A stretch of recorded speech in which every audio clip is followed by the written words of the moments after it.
السلام عليكم ورحمة الله وبركاته. شلونكم؟ شو اخباركم حبايب قلبي؟ اليوم درسنا صنع هويات احترافية.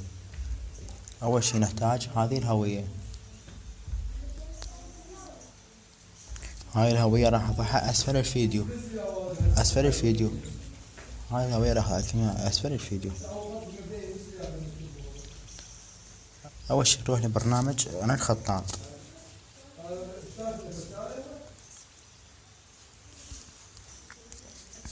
نكتب الاسم اللي نريده، بس قبل لا نكتب ننتهي على هذا الخط ونخليه وسيم رفيع.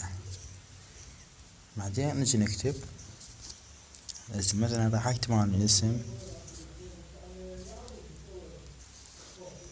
مثلا ماهر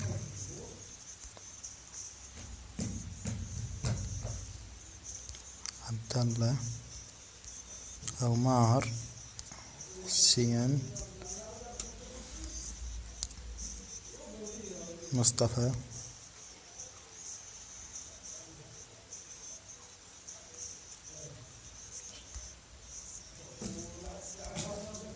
والمواليد 1000.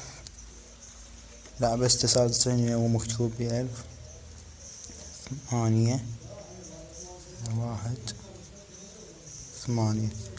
هسه نجي نطق صورة للشاشة.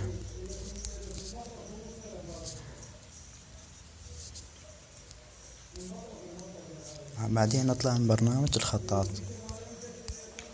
وندخل لبرنامج البكسارات. طبعا رابط البرنامج سوف يكون اسفل الفيديو. البكسارات وانا الخطاط، ورابط الهوية سوف يكون اسفل الفيديو. نجي على التحرير،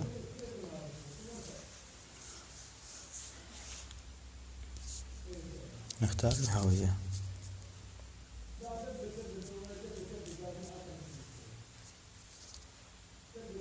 هاي الهوية.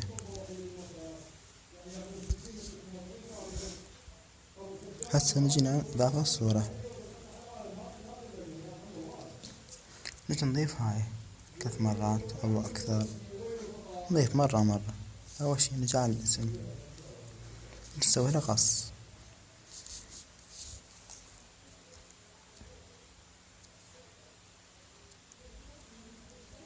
مار ندوس على هاي نسوي له هنا هاي شوية ترتيب. نخلي هنا مار.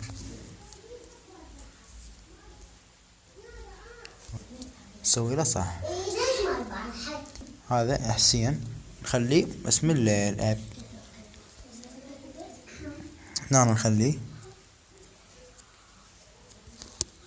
هاي ماهر حسين. بعدين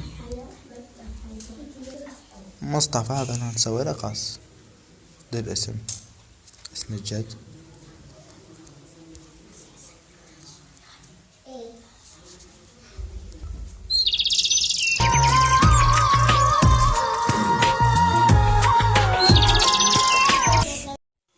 حبايبي هسه كملنا الاسم ماهر حسين مصطفى. هسه نجي نسوي قص المواليد. انا سويت له قص جاهز فقط. نخليه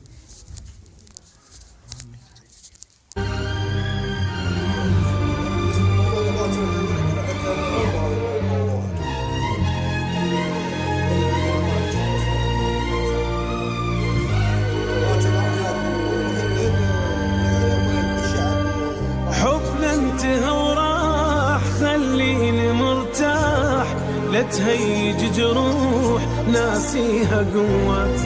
المن بعد جاي وش ظلك وياي، شفتني مرتاح جايبني بلوى. حبنا انتهى وراح، خليني مرتاح، لا تهيج جروح ناسيها قوة.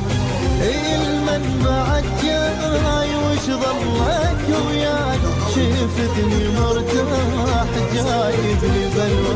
عايف صار هواي ليش رجعتني، من كنت لك محتاج. هاي الهوية احنا كملناها. ندخل على الألبوم. كملت الهوية انا حاليا. طبعا هاي الهوية انا مأكد بها اكثر من حساب. اكثر من حساب اكدت بها هاي الهوية اللي هي هاي. مثل ما تشوفون هاي الهوية حبايبي اللي انا مسوي اكد بيها حساب، وهاي هوية ثانية همينة مأكد بيها حساب. وهاي الهوية مثل ما تشوفون هاي